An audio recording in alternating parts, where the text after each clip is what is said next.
Shalom, meus nobres e queridos amigos.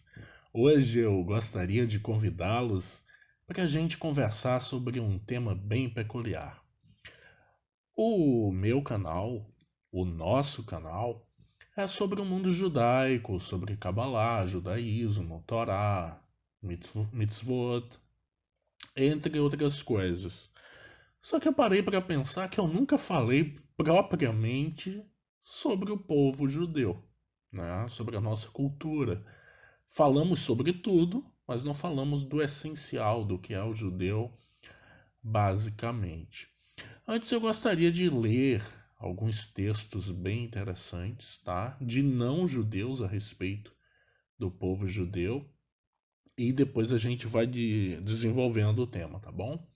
O primeiro texto, eu amo esse texto, é de Mark Twain e ele tem por título A Imortalidade dos Judeus. Ele começa assim: se as estatísticas forem corretas, os judeus compõem apenas 1% da humanidade. Uma faísca insignificante diante do brilho da Via Láctea. Normalmente não se deveria nem ouvir algo do judeu, mas mesmo assim ouvimos no passado e hoje continuamos ouvindo sobre ele. A sua fama pode crescer como qualquer outro país do mundo e sua importância para a economia e comércio de modo nenhum está relacionada com seu número de habitantes. Sua contribuição para a lista de grandes nomes da literatura, ciência, artes, música, sistema financeiro, medicina e do profundo pensamento é igualmente admirável. Ele, o povo judeu, se portou de modo grandioso durante vários séculos neste mundo. E isso com as mãos amarradas nas costas. Com razão, ele poderia estar orgulhoso e vaidoso com isso. Os egípcios, babilônios e persas assumiram o poder, encheram a terra com seu brilho, mas o som deles naufragou. Na sequência, os gregos e romanos seguiram, fizeram muito barulho e desapareceram. O judeu viu a todos, os venceu e hoje é aquilo que ele sempre foi. Não apresenta decadência, nem envelhecimento, nem fraquezas, nem diminuição de energia, nem deficiências em sua vigilância e em seu espírito dinâmico. Todas as coisas são mortais, menos os judeus. Todas as forças se esvaem, mas ele permanece. Qual é o segredo de sua imortalidade? Mark Twain, 1835 a 1910, escritor norte-americano, em seus escritos sobre os judeus em 1899, para quem quiser pesquisar a respeito. Eu sempre me emociono. Tem muita gente, muitos escritores, jornalistas e pessoas que reconheceram a grandeza do nosso povo. E essa grandeza muitas vezes pela humildade. O povo judeu, nós somos curiosos. Às vezes quem não conhece, e a maioria não conhece. Eu já falei com muitas pessoas, as pessoas me paravam e diziam assim: qual a sua religião? Eu sou judeu, né? Como se judeu fosse religião. E a pessoa olhava assim, mas como assim? Era engraçado, porque tem pessoas que realmente não sabem o que é um judeu. Tem a Bíblia embaixo do braço, tem em sua casa, faz as leituras, mas não imagina que aquele povo é o povo judeu. E às vezes eu dizia, israelita, israelense, e eles não conseguiam assimilar. Aí eu dizia o povo da Bíblia. Ele, mas qual povo? O povo judeu, descendente de Abraão, Isaac e Jacó, nossos pais, nossos patriarcas e bendita memória. Então, falando um pouco sobre nós judeus, geralmente falam do nosso pai Abraão, né, o primeiro judeu convertido, escolhido pelo Criador, bendito seja, amigo de Deus, né, chamado assim, o próprio Criador diz meu amigo. Mas na verdade a nossa origem começa com Éber, né, avô de Abraão, nosso pai Abraão. Então nós temos Éber, nós temos Terah, que é pai de Abraão, e nós temos Avram, que depois teve seu nome mudado pelo Criador, uma única letra que foi adicionada, ficou Avraham, né? Em português Abrão e depois Abraão. E daí Yitzhak, Isaac, Yaakov, Jacó, e as 12 tribos, os 12 filhos de Jacó, e daí como os grãos da areia do mar e como as estrelas dos céus, o povo judeu. Mas começa com Eber, né? E daí vem o nome hebreu, vem de Eber, que também significa do outro lado do rio, porque nós tínhamos nos acampado do outro lado do rio. O povo judeu, muita gente não entende, sempre fica separado, distante. E é por isso que nós sobrevivemos, porque a nossa cultura ela é muito peculiar, não querendo, obviamente, desfazer da cultura de ninguém, mas a crença que nós temos no nosso Deus é uma crença única, até hoje. Ela era única naquela época e ela é única hoje. Enquanto todos os povos, sem exceção, acreditavam em vários deuses, o povo de Israel só acreditava e acredita em um único Deus, Adonai Echad, bendito seja seu nome. Depois, hoje nós temos nossos irmãos árabes, né, muçulmanos, que também acreditam, é o mesmo Deus. Alá, a palavra Alá vem do aramaico, que é uma língua, né, do ramo do hebraico também. Uma vez eu vi um rabino, respeito muito, mas discordo da opinião dele. Ele disse que o aramaico e o árabe é, na verdade, o hebraico mal falado. E isso eu discordo totalmente, absolutamente discordo disso. O aramaico é uma língua santa, tão santa quanto o hebraico. Tudo bem, o hebraico é a língua que o Criador se utilizou para criar o universo, né? Tudo que existe. Mas está escrito no Zohar que quando o Criador queria falar com o homem, com Adão, e ele não queria que os malachim, que os anjos, compreendesse o que ele estava falando com o homem, ele se utilizava do aramaico. Então, desculpa, Rabino, mas o senhor esqueceu dessa parte. E o árabe é uma variação natural, normal, não atribuo como uma língua santa, né? Ao meu ver, nada contra, mas é óbvio que as línguas santas é o aramaico e o hebraico. E o hebraico vem justamente daí, né? Vem de Eber, do povo hebreu. A língua em hebraico se fala ivrit, né? Hebraico.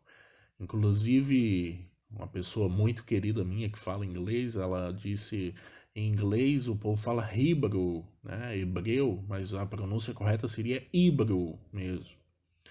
E eu disse, que legal, porque em hebraico é Ivrit, né? Não tem esse som de R aspirado no começo. Então nosso povo começa aí, do outro lado do rio, apacentando ovelhas, o gado, morando em tendas. E são descendentes de Shem, de Sem, né? Então por isso que o nosso povo é semita. Uma vez perguntaram, e talvez eu faça um shiur a respeito disso, porque dizem que às vezes os árabes são antissemitas, se eles também são descendentes de Sem. Ser antissemita não tem nada a ver de quem você descende, tá? Respondendo de antemão, tem a ver com se você pratica costumes que é contrário ao semitismo. Então, da mesma forma que existe pessoas, eu não vou citar aqui etnia ou raça, mas imagine qualquer uma que é contra a sua própria etnia ou raça, também acontece com semitas. Inclusive, no meio do povo judeu, tem alguns judeus que acham que o Estado de Israel não deveria existir, né? Então, fica aí a dica. Tenhamos sempre a mente aberta. Eu gosto de ensinar dessa forma. Um bom professor, ele tem que ensinar aquilo como realmente é, e não o que as pessoas querem que seja. E tem uma outra citação, essa de um escritor conhecidíssimo mundialmente, admirado, e caramba, ler os escritos dele, a pessoa tem que ter um nível de sabedoria, de entendimento altíssimo, não é para qualquer um. Embora muita gente se aventure, né, e cite, eu li o Leon Tolstói, né, mas o que ele fala a respeito do nosso povo é uma coisa incrível. E ele não é judeu, tá? É importante ressaltar isso. E ele faz uma pergunta: o que é um judeu? E é o tema da nossa aula, do nosso shiur. O que é um judeu? Leon Tolstói, ele nasceu em 1829 e faleceu em 1910. A fonte, eu sempre cito a fonte, é ensinado na Kabbalah, sempre cite as fontes, né? Aquele que cita a fonte traz redenção ao mundo. Do que eu estou lendo aqui foi publicado por Jaime Fuchsbach, né, um judeu, em 24 de agosto de 2011, às 12 horas e 37 minutos, em Canto dos Poetas e Sonhadores. E antes ele dá uma introdução, né? Leon Tolstói, 1829-1910, descendente de uma família cristã da nobreza russa e um dos maiores escritores e romancistas do mundo, autor de obras como Guerra e Paz e Ana Karenina, escreveu: o que é um judeu? Esta pergunta não é, de forma alguma, tão estranha quanto parece. Vejamos que tipo de criatura peculiar é o judeu. Molestado e violentado, oprimido e perseguido, esmagado e assassinado, queimado e enforcado, coletiva e individualmente, por tantos governantes e povos, e que, apesar de tudo isso, continua vivo. O que é um judeu, aquele que nunca se deixou levar por todos os bens terrenos que lhe eram oferecidos? Constantemente por seus opressores e perseguidores, para que trocasse sua fé e abandonasse sua própria religião judaica? O judeu é este ser sagrado que trouxe dos céus a chama perpétua e com esta iluminou o mundo inteiro. Ele é a vertente religiosa, nascente e fonte onde todos os outros povos tiraram suas crenças e suas religiões. O judeu é o pioneiro da liberdade. Mesmo outrora, quando o povo se encontrava dividido em apenas duas classes distintas, escravos e senhores.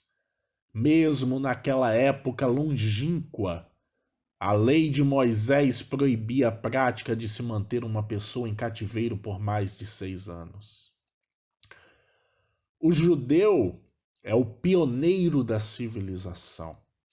A ignorância foi condenada na Palestina da antiguidade ainda mais do que o é em nossos dias na Europa civilizada. E ainda, naqueles dias de selvageria e barbárie, em que nem a vida nem a morte de ninguém valia algo, Rabi Akiba não se absteve de se declarar abertamente contrário à pena capital. O judeu é o emblema da tolerância civil e religiosa, entre aspas. Ama o estrangeiro e o forasteiro, ordenou-nos Moisés. Abre aspas novamente. Porque estrangeiro foste na terra do Egito. Fecha aspas. E isto foi proclamado naquela época remota e selvagem em que a principal ambição das raças e dos povos consistia em se esmagarem e escravizarem uns aos outros. No que tange à tolerância religiosa, a fé judaica não apenas está muito distante do espírito missionário de converter pessoas de outras denominações. Muito pelo contrário. O Talmud ordena que os rabinos informem e expliquem a todo aquele que, por vontade própria, venha a aceitar a religião judaica, todas as dificuldades contidas nessa aceitação. E que façam ver ao prosélito que os justos entre os povos têm o seu quinhão na imortalidade. De uma tamanha tolerância religiosa, tão elevada e ideal, nem mesmo os moralistas de hoje podem se vangloriar. O judeu é o emblema da eternidade, aquele que nem o assassinato nem a tortura, ao longo de milhares de anos, puderam destruir. Aquele que nem o fogo, nem a espada, nem a Inquisição foram capazes de eliminar da face da terra. Aquele que foi o primeiro a produzir os oráculos de Deus. Aquele que há anos é o guardião da profecia e que a transmitiu ao resto do mundo. Uma nação destas não pode ser destruída. O judeu é perene, tão perene quanto a própria eternidade. Eu amo esse texto, é algo que só alguém que realmente entendeu o que é o povo judeu, o que o povo judeu passou, e que realmente amou o povo judeu, pode dizer tais palavras. Nosso povo foi expulso, quando eu vi pela última vez os últimos dados, em mais de 188 países. Acho que hoje tem 208 países por aí, se aumentou mais algum. Fomos expulsos de quase todos eles. Em quase todos eles, acho que quase todos não, em todos eles roubaram toda a nossa riqueza. Existe uma música muito triste em judío espanhol chamado Donde están las llaves de Espanha? Onde estão as chaves de Espanha? Quem abrirá suas puertas? Quem abrirá suas portas? Porque os judeus vieram com as chaves daqueles casarões antigos que ficaram para todo aquele que ousou se apossar dos nossos bens. Isso está no profeta Isaías, diz que chegará o dia que o Criador se levantará, reunirá todos os gentios e seu julgamento será com eles. Mas o seu povo habitará seguro, porque repartiram o meu povo entre as nações. Um menino deram em lugar de uma meretriz. Eu vos espalharei pelos 4 cantos da terra, mas dali, ainda que o teu desterro esteja nos 4 cantos da terra, dali te recolherei. O nosso povo tem uma característica única de perseverança. Pouca gente sabe do que eu vou falar aqui agora. Na Rússia, era muito comum matar judeus. Os cossacos, que eram uma espécie de caçadores, soldados de elite da Rússia, acostumados com o frio rigoroso da Rússia, eles usam aquelas peles e aquele, vamos chamar de chapéu. Eu sei que existe um chapéu hoje russo, eu não sei se é o mesmo, me perdoem se a informação estiver errada e se a pronúncia está errada, chamado de Ushanka. Eu acho que não é o mesmo, é parecido, é menor, parece ser de pele também, mas eu tô falando daqueles grandes. Hoje em Israel se vê. Tem um outro nome, eu acho que eles chamam por um nome polonês, não pelo nome russo. Ele é enorme, de pele, caríssimo, que alguns judeus usam na cabeça. E os cossacos, eles usavam aquilo ali. E talvez você se pergunte por que o judeu usa um chapéu, entre aspas, vamos chamar assim, que era utilizado pelo povo que perseguia eles para matá-los. Porque eles não existem mais e nós existimos. A mesma coisa é a gravata. Foi o povo judeu que inventou a gravata. Se você pesquisar, mas diz aqui que é o povo tal. Olha, é igual Albert Einstein. Ele falou: se a minha teoria for comprovada, eu serei alemão, mas se ela falhar, eu serei judeu. Então, existem muitos povos que ganham prêmios e tudo. O alemão, o português, o brasileiro, o americano. Ele é judeu, mas ninguém diz que ele é judeu. Nessa hora, ele é americano, alemão. E nós, o povo judeu, inventamos a gravata. E a gravata, ela parece uma coisa que muitas vezes não passa pela cabeça das pessoas. Ela parece o quê? A corda que era usada para enforcar as pessoas. Muitos judeus também. E o que é que o judeu fez? Nós vencemos. Então a gente transforma num item chique, né? Algo da elite, moderno. O cinto, que homens e mulheres usam. Só quem usava cinto, e obviamente não dessa forma moderna que nós temos hoje, mas é algo que existe há milhares de anos, era uma corda, só quem usava eram os escravos. O escravo ele tinha uma corda ao redor da cintura. E nós vencemos a escravidão. E o que é que nós fizemos? Um item de moda muito bonito, chique.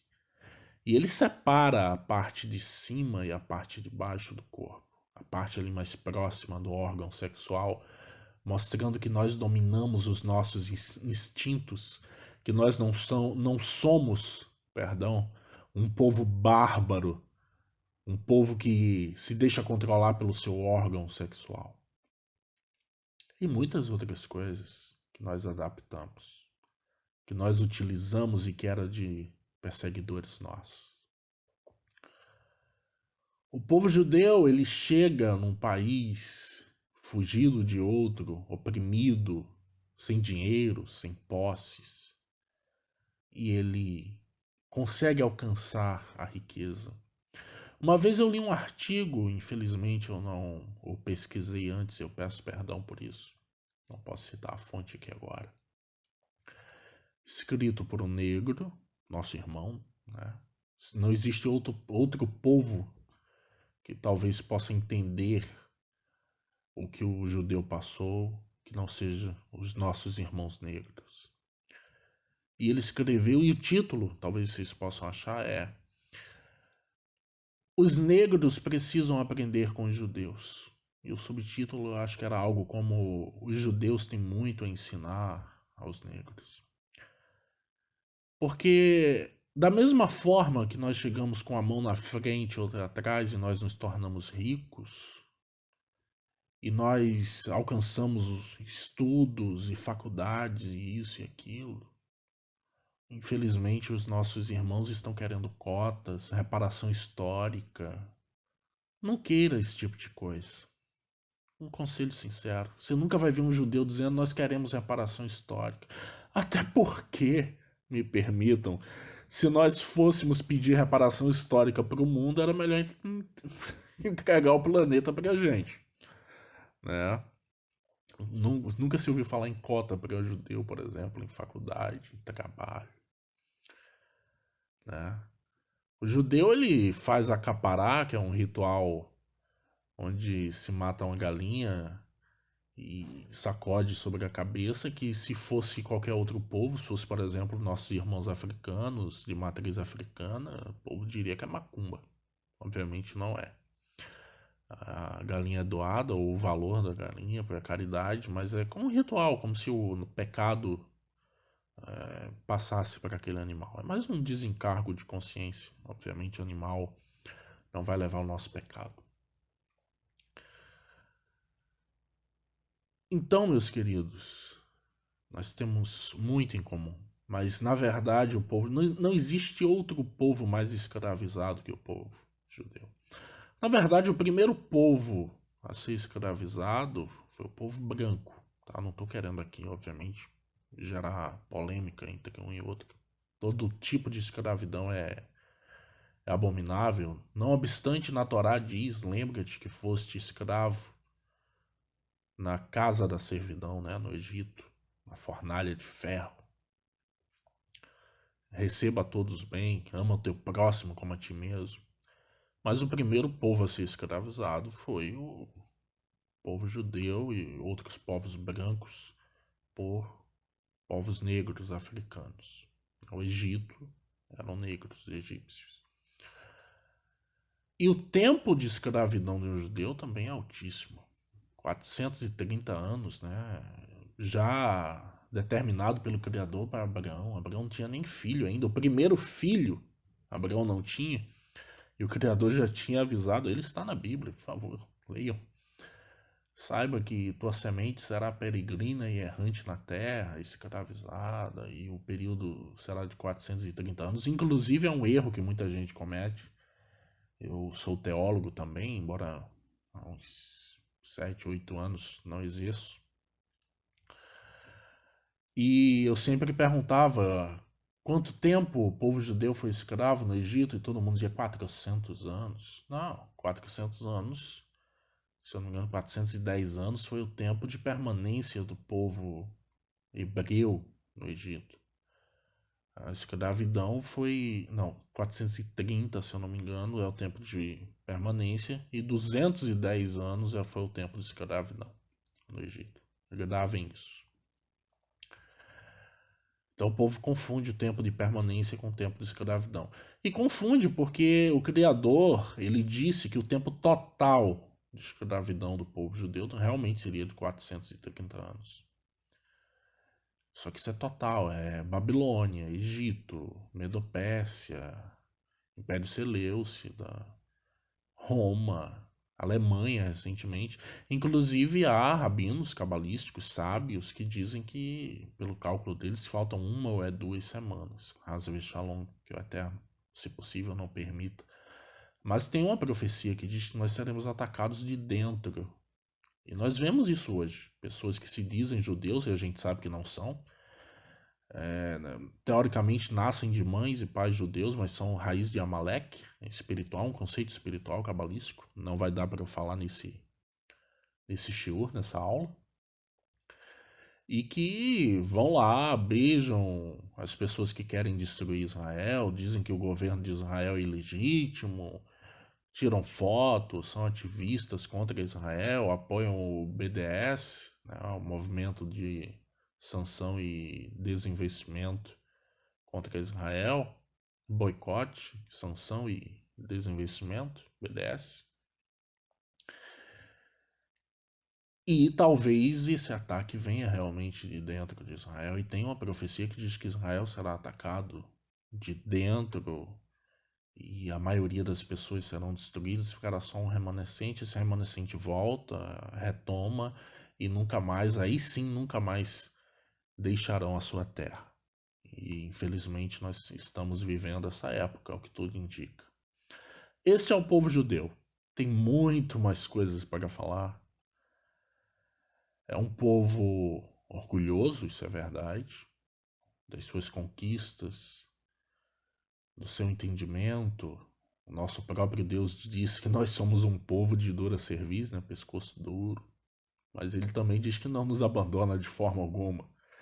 No dia que o sol não for para o dia e a lua para a noite, e não houver estrela nos céus, então eu rejeitarei a Israel. Está no profeta Isaías.